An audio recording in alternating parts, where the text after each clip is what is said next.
Clogherhead, County Louth. A huge rocky outcrop jutting into the Irish Sea.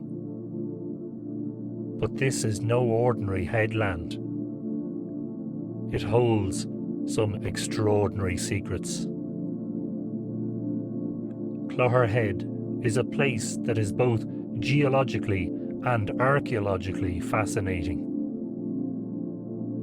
The muddy sandstones of which the cliffs are comprised rise up out of the earth vertically, revealing something of the cataclysmic events that took place here 400 million years ago. Before that time, the northern part of Ireland and the southern part were separated by a vast body of water 3,000 kilometres wide. Geologists call this the Iapetus Ocean. 400 million years ago, two land masses or continents that had previously been separated by this ocean slammed together. These continents are called by geologists Laurentia and Avalonia. The seam left behind by this collision is called the Iapetus Suture. It runs across Ireland from the Shannon estuary to Louth, and Clogherhead is the only place in Ireland where it can be seen in the surface rocks.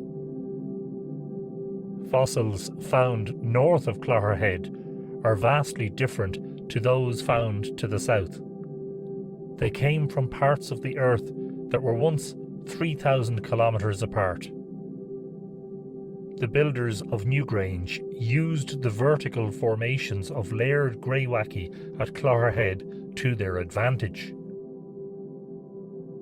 They were, it seems, able to prize specimens out using something like wooden poles, and, we are told by archaeologists, they strapped them to the underside of a boat or a barge. At high tide, the sea would lift the raft with stone underneath, and the pilot of this barge would steer it down along the coast and up the River Boyne to the great monuments of Brú na Bóinne. The huge curbstones which form the perimeter of the great cairn of Newgrange were brought from Clogherhead. There are 97 of them. They weigh, on average, 3 tons apiece, with the heaviest weighing around 10 tons. Every one of these curbstones, along with at least another 100 large structural stones, was brought from Clogherhead by boat. And that's just for one of the 3 great mounds.